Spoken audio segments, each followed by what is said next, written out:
Hello dear friends, मैं संतोष sir स्वागत करता हूं आज के इस क्लास में। जैसा कि हम लोग डे टू डे चल रहे हैं डीएलएड 2022-24 सेशन को लेकर। आज हम लोग जानेंगे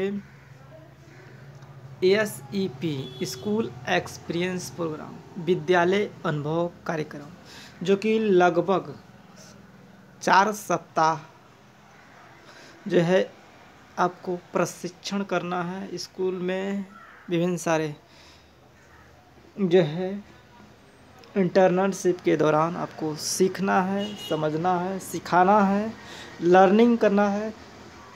टोटल फर्स्ट सेमेस्टर में जो है 1000 मार्क्स का एग्ज़ाम होता है और F1 से F12 तक सब्जेक्ट पढ़ना होता है, जिसमें आपको 100 नंबर का आपको एएसईपी स्कूल एक्सपीरियंस प्रोग्राम विद्यालय अनुभव कार्यक्रम पर मिलता है।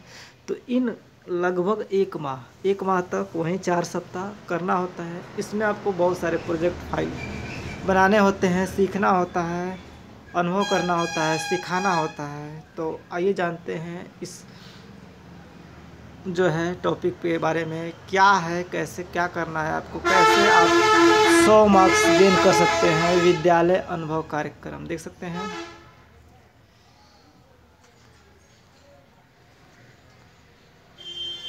विद्यालय अनुभव कार्यक्रम एएसईपी इसको बोला जाता है, फर्स्ट स्कूल एक्सपीरियंस प्रोग्राम। विद्यालय की पाठ्य चर्चा में शिक्षकों के लिए हर रोज़ सीखने के बहुत सारे अवसर होते हैं।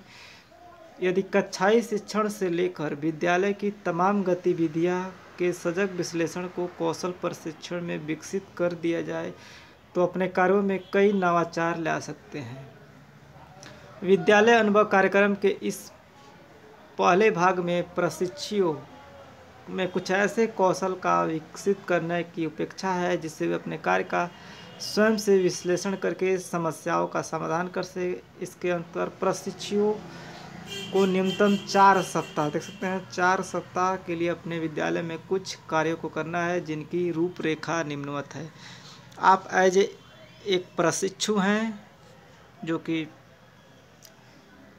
ट्रेनिंग ले रहे हैं, वहाँ पे सीख रहे हैं और सिखाएंगे, और भविष्य में आप जो है योग्य टीचर बनेंगे।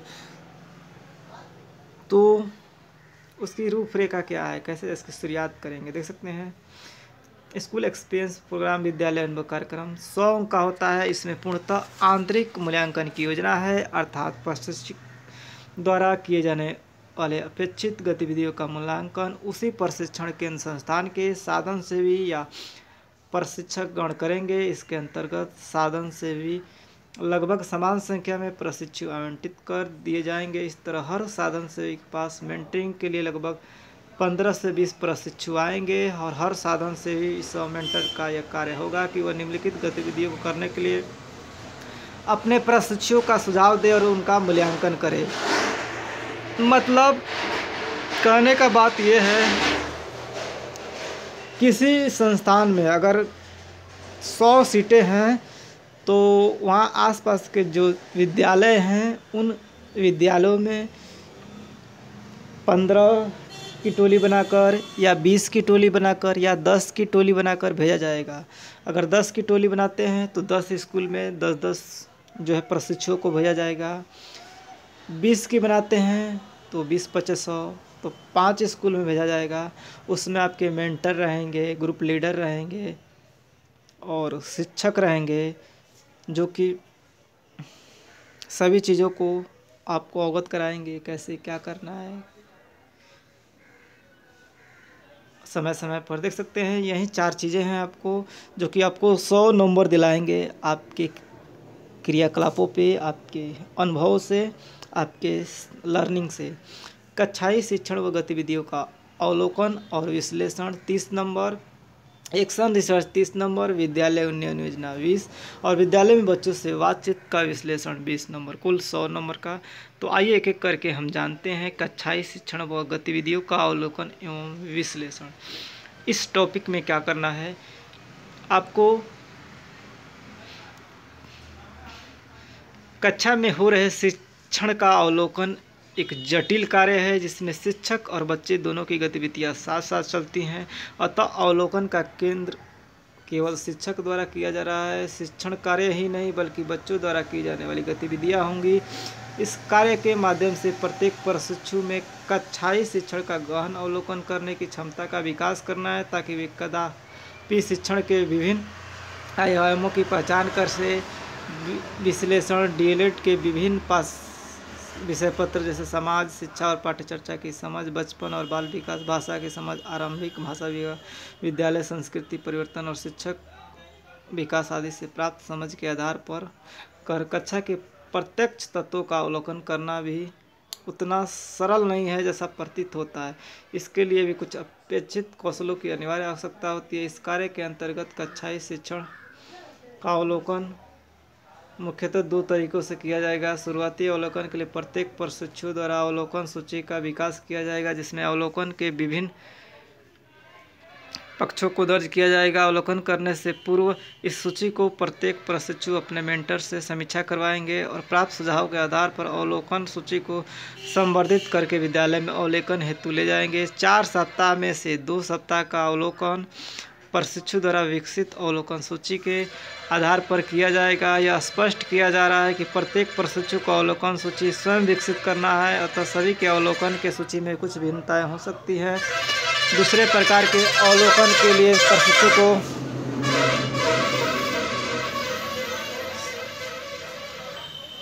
सीधा कक्षा में जाना है और यह लिखते जाना है कि कक्षा में वे क्या क्या अवलोकित कर रहे हैं। इस प्रकार के अवलोकन के लिए कोई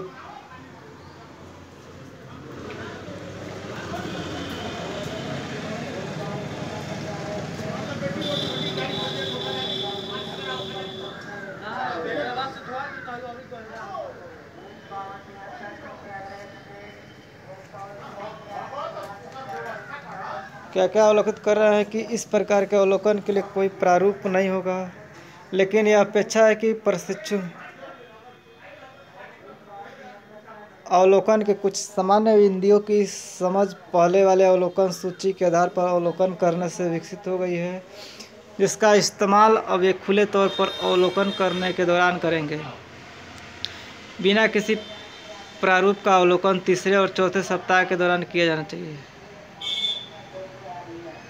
देखिए, कुल मिलाकर यह है, आपको जानना है कि आपको जो बच्चे क्या कर रहे हैं क्लास में, शिक्षक कैसे पढ़ा रहे हैं, इन चीज़ों का अवलोकन करना है। क्या जो शिक्षक पढ़ा रहे हैं वो बच्चे को समझ में आ रहा है कि नहीं, उनकी गतिविधियाँ क्या है, कैसे क्लास में एंटर कर रहे हैं, कैसे पढ़ा रहे हैं, क्या होमवर्क दे रहे हैं कि नहीं। इसी तरह शिक्षक के साथ बच्चे जो है, जो पढ़ाया जा रहा है शिक्षक को, उन पर ध्यान केंद्रित कर रहे हैं कि नहीं, बच्चे क्या सीख रहे हैं कि नहीं, बच्चे क्या पूछ रहे हैं कि नहीं, बच्चे को जवाब दिया जा रहा है कि नहीं, बच्चे को होमवर्क दिया जा रहा है कि नहीं, बच्चे क्या कुछ अलग ही और आकर्षित तो नहीं हो रहे हैं, मतलब ध्यान इधर उधर तो नहीं भटका रहे हैं कि वह शिक्षक की ओर केंद्रित हैं। बहुत सारी चीज़ें हैं, जब आप इस चीज़ का अनुभव करेंगे, अवलोकन करेंगे, उसको लिखेंगे, तो वही चीज़ें आपको कैसे क्या करना है, कैसे उससे इम्प्रूवमेंट ले आया जाए कि बच्चे को जो सिखाया जाए वो सीखे। लर्निंग प्रोग्राम के तहत आपको इन चीज़ों का अवलोकन करना होता है। तो वहीं और उसको लिखना होता है, विश्लेषण करना होता है और उनका प्रयोग करना होता है। आप भी जो है आप पढ़ाएंगे तो वही चीज़ कहा दिया जा रहा है कि 4 सप्ताह में से 2 सप्ताह का तो अवलोकन आपको किया जाएगा, अवलोकन के आधार पर किया जाएगा और आप उसको लिखें, चर्चा करें अपने जो मेंटर हैं, जो शिक्षक हैं, और उनका विश्लेषण करें, क्या उसमें सुधार हो सकता है, क्या उसमें सुझाव हो सकता है। और सभी लोगों की भिन्न भिन्न हो सकती हैं, ये जितने भी प्रशिक्षु हैं, ऐसा नहीं सबका सेम, क्योंकि सबके अलग अलग विचार हो सकते हैं, सबके अलग अलग राय हो सकते हैं, सबकी दृष्टिकोण अलग अलग हो सकते हैं। एक ही व्यक्ति की सोच की तरह सबका सोच नहीं हो सकता है। तो जो भी क्लास में जा रहे हैं, शिक्षक और बच्चों के प्रति दोनों का अवलोकन करना है और उन चीज़ों का लिखना है, विश्लेषण करना है ड्यूरिंग इंटर्नशिप के दौरान।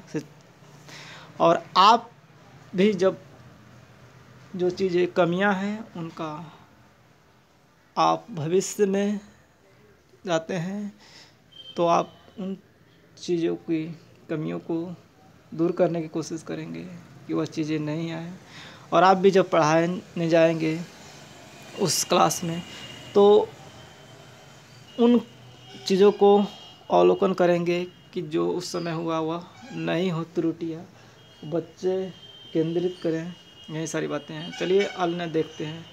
तो देख सकते हैं प्रथम अकादमिक वर्ष के 5वें, 6ठे, 8वें और 9वें महीने में एक सप्ताह, प्रत्येक सप्ताह 5 दिन सोमवार, शुक्रवार, शनिवार, रविवार अवलोकन का योजना और तैयारी परामर्श सत्र के लिए ये समय बांटा गया है कैसे क्या करना है।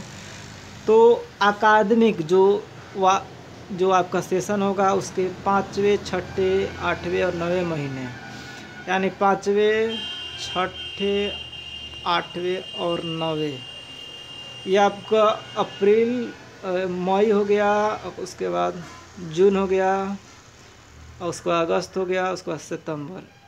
ये एक एक सप्ताह करना है, 4 सप्ताह हो गया। और प्रति सप्ताह 5 दिन, प्रति सप्ताह 5 दिन, और सोमवार से शुक्रवार करना है। और शनिवार रविवार को अवलोकन योजना का निर्माण, तैयारी परामर्श सत्र के लिए प्रशिक्षण केंद्र पर विचार विमर्श। अवलोकन की अपेक्षाएं कि प्रति सप्ताह प्रतिदिन अधिकतम 3 कक्षाओं में शिक्षण का अवलोकन करना है। 3 कक्षाओं में आपको जाना है, उसका विश्लेषण करना है, उसको लिखना है, अवलोकन करना है, चर्चा करना है अपने मेंटर, अपने ग्रुप लीडर, अपने शिक्षक से उसको लिखना है। और 1 से 5 तक के प्रत्येक कक्षा से न्यूनतम 5-5 अवलोकन, 1 से 5 में हर कक्षा से कम 5-5 अवलोकन। प्राथमिक स्तर के प्रत्येक कक्षा के प्रत्येक विषय से न्यूनतम 1 अवलोकन। अवलोकन सूची के माध्यम से न्यूनतम 15 और बिना अवलोकन सूची के न्यूनतम 10 अवलोकन। कुल मिलाकर न्यूनतम 25 कक्षाओं का अवलोकन। न्यूनतम 2 अवलोकन के विश्लेषण की समीक्षा मेंटर द्वारा। यह बेहतर होगा कि प्रत्येक प्रशिक्षु अपने कक्षाई अवलोकन के लिए एक अलग कॉपी बनाए। देख सकते हैं कॉपी बनाना है जिसमें प्रत्येक अवलोकन के बाद उसका विश्लेषण किया जाए। अंततः केवल अवलोकन करना महत्वपूर्ण नहीं है बल्कि उसका उपयोगी विश्लेषण करना भी जरूरी है।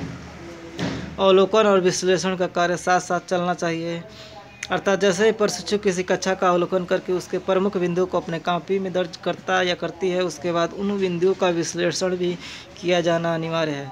अतः यह कतई नहीं होना चाहिए कि अवलोकन का विश्लेषण 25 अवलोकन करने के बाद हो। यह अपेक्षा है कि प्रशिक्षु प्रत्येक सप्ताह अवलोकन करके तथा उसका विश्लेषण करके अपने प्रशिक्षक सह मेंटर से उसकी चर्चा करेंगे। देखिए कुल मिलाकर यह है कि आपको कक्षाई शिक्षा में जाना है, जहाँ पर शिक्षक पढ़ा रहे हैं हर कक्षा में, तो वहाँ पे जाकर आप उन चीज़ों को नोट करेंगे।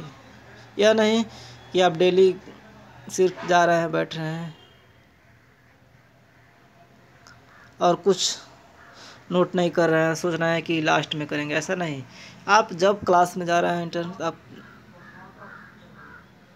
अपना एक कॉपी बना लें, उनका नोट करें पॉइंट को, आपको जो लगे कैसे पढ़ाया जा रहा है, वैसे बच्चे कैसे क्या अनुभव कर रहे हैं, क्या कुछ, उन सभी का आप लोग अवलोकन करें, विश्लेषण करें। अपने जो ग्रुप्स लीडर्स जो ग्रुप हैं उनमें चर्चा करें और उनको जो है अवलोकन का जो फॉर्म मिलेगा उसमें लिखना है उन चीज़ों को।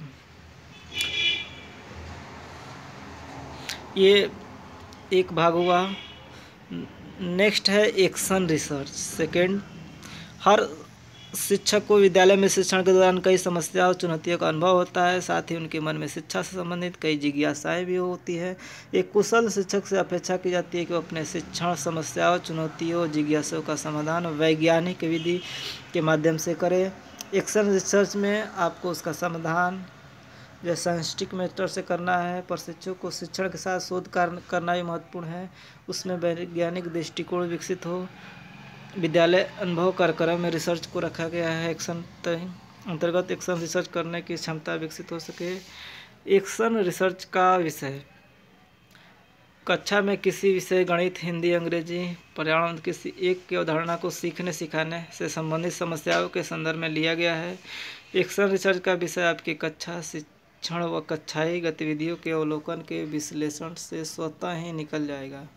अतः आप एक्शन रिसर्च के विषय के लिए बच्चों से विभिन्न विषयों की अवधारणाओं पर बातचीत, उनकी कापियों का विश्लेषण आदि कर सकते हैं।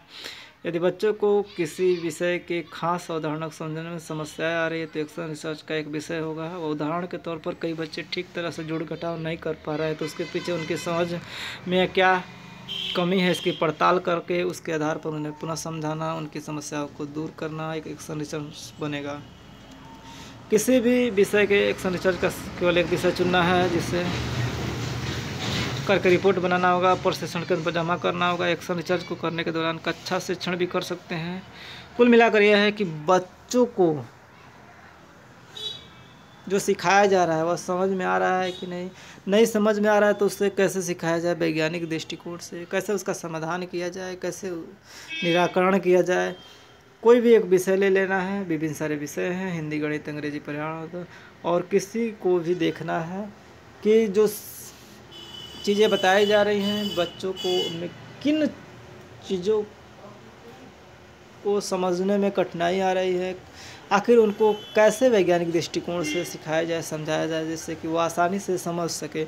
यही होता है एक्शन रिसर्च और उसको आपको बनाना होता है, रिपोर्ट तैयार करना होता है, जमा करना होता है। इसके बाद द्वितीय वर्ष के विभिन्न विषयों का में आवश्यकता अनुसार प्रशिक्षकों को एक्शन रिसर्च निरंतर करते रहना होगा। आपको द्वितीय वर्ष में भी इसी तरह लगातार करते रहना होगा। और प्रशिक्षित अपेक्षा है कि विद्यालय उन्मुख कार्यक्रम के शुरू होने के पहले महीने के अंत तक अपने एक्शन रिसर्च के बारे में प्रशिक्षण केंद्र पर सूचित करें तथा अगले महीने से उस पर कार्य करना शुरू करें। आप अपना जो है अनुभव तैयार कर लें और सूचित कर दें और उस पर एक्शन लेना तैयार कर दें और अनुभव कार्यक्रम के अंत में प्रशिक्षण केंद्र पर अपने साधन से इस मेंटर को जमा करें और 1 महीने के अंदर आप पूरा करके टारगेट कि कैसे प्रॉब्लम समस्याएं आई बच्चों को सीखने सिखाने में और कैसे उसका निराकरण किया गया, उन सभी को ऑल करके आप समाधान निकाल के जमा करें, लिख के। जिम्मेदारी होगी आवश्यकता अनुसार उस साधन से ही को सुझाव देने, मूल्यांकन करने में शामिल करें जिस विषय का एक्शन रिसर्च प्रशिक्षु ने किया। विद्यालय उन्नयन योजना, देखिए नेक्स्ट है तीसरा टॉपिक, 4 टॉपिक था तो विद्यालय उन्नयन योजना है एक। थर्ड, प्रशिक्षक को विद्यालय के विशेष के संबंध में कई अनुभव रहे होंगे, उन अनुभवों में उनके विद्यालय से जुड़े तमाम आंकड़े भी शामिल होंगे। यदि इन आंकड़ों को व्यवस्थित करके विश्लेषण किया जाए तो विद्यालय के विकास में मदद मिल सकती है। अतः इस कार्य के अंतर्गत प्रशिक्षु अपने विद्यालय के संदर्भ में आंकड़ों का विश्लेषण करके विद्यालय के लिए उन्नयन योजना का निर्माण करेंगे। फिर वो अपने द्वारा बनाई गई योजना अनुसार वे उस विद्यालय में कार्य करेंगे। इस प्रक्रिया के प्रशिक्षण कार्यक्रम का समय लेंगे तथा अपने विद्यालय के वास्तविक स्थिति का विश्लेषण कर उसके आधार पर अपने विद्यालय के लिए उन्नयन योजना का निर्माण करेंगे। फिर उस योजना में दिए गए कार्य पूरा करने का विश्लेषण करेंगे। ऐसी व्यवस्था के महीने प्रशिक्षु विद्यालय की आगामी 4-5 महीने उस योजना के आधार पर कार्य करें। देखिए कुल मिलाकर यह है कि विद्यालय उन्नयन योजना में विद्यालय की विभिन्न सारी समस्याओं को जानना होता है, लिखना होता है और किसी एक समस्याओं को आपको नोट करके उनका कैसे आपने उपाय समाधान किया, निराकरण किया, उनको आपको करना होता है। विद्यालय उन्नयन योजना में जैसे विद्यालय की तमाम सारी समस्याएं हैं। एक्शन रिसर्च में तो बच्चों से समस्याएं थी, बच्चों के द्वारा सीखने सिखाने में क्या समझ रहे हैं क्या नहीं समझ रहे हैं, कैसे सिखाया जाए, कैसे समझाया जाए वैज्ञानिक दृष्टिकोण से, उन पर केंद्रित था, उनका निराकरण किया गया। अब उन्नयन योजना में है विद्यालय की विभिन्न सारी समस्याएं होती हैं कि विद्यालय में ब्लैक बोर्ड नहीं है, विद्यालय में शौचालय नहीं है, विद्यालय के साफ़ सुथरा नहीं है, बहुत सारी विद्यालय की कमियाँ हैं। तो उनका आप निराकरण कैसे करेंगे, बच्चों को बताएंगे। जो चीज़ें आपसे हो सकती है उन चीज़ों का आप समस्या का समाधान करेंगे और उसका आप नोट्स तैयार करेंगे प्रशिक्षु। नेक्स्ट है विद्यालय में बच्चों से बातचीत का विश्लेषण।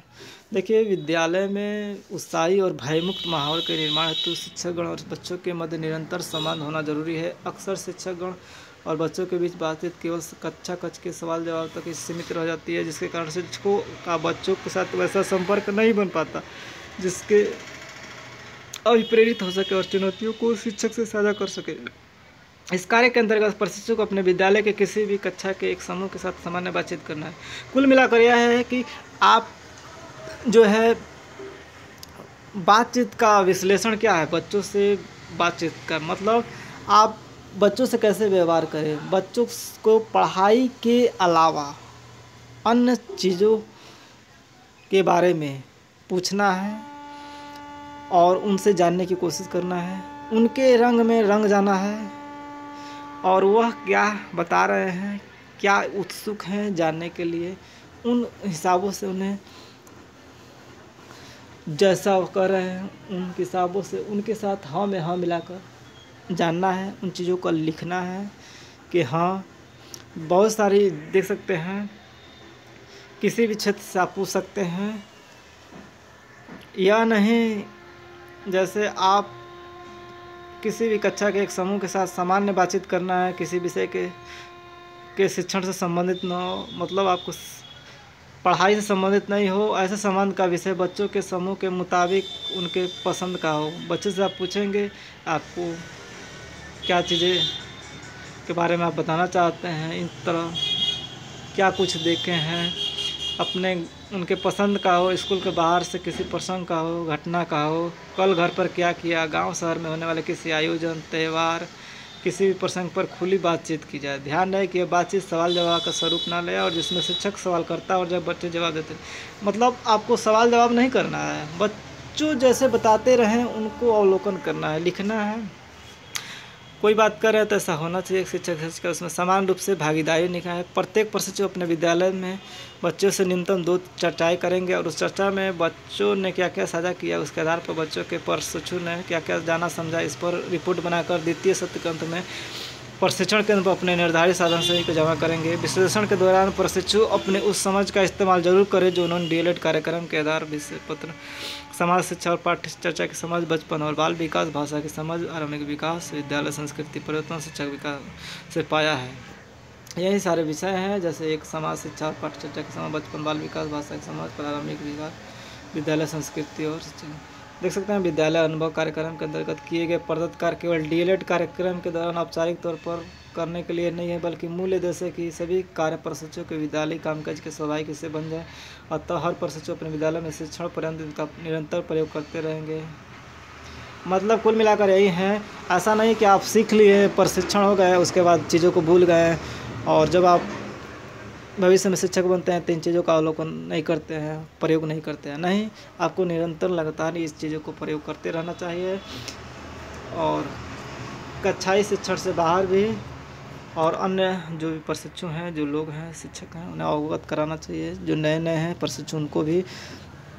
तो कुल मिलाकर ये जो लास्ट टॉपिक था बच्चों से बातचीत का विश्लेषण, इसमें बच्चों से जो है शिक्षण के अतिरिक्त बाहरी संवाद को जानना होता है, जिस रूप में वो बच्चे बताएं अपने अनुभव के आधार पर, उनसे हाँ में हाँ मिलाकर उनका साथ दें और उन चीज़ों का अवलोकन करके उनका रिपोर्ट तैयार करें, लिखें और यह जमा करना होता है। कुल मिलाकर ये 4 टॉपिक होते हैं और जिसको आपको बहुत चीज़ें सीखने को मिलता है अनुभव, और उस आधार पे जो है आपको 100 नंबर्स दिए जाते हैं। तो यही 100 नंबर आपके 4 टॉपिक दिलाते हैं और इसमें आप बहुत कुछ सीखते हैं और जानते हैं और निरंतर प्रयोग करने से आप इसमें सुधार ला सकते हैं।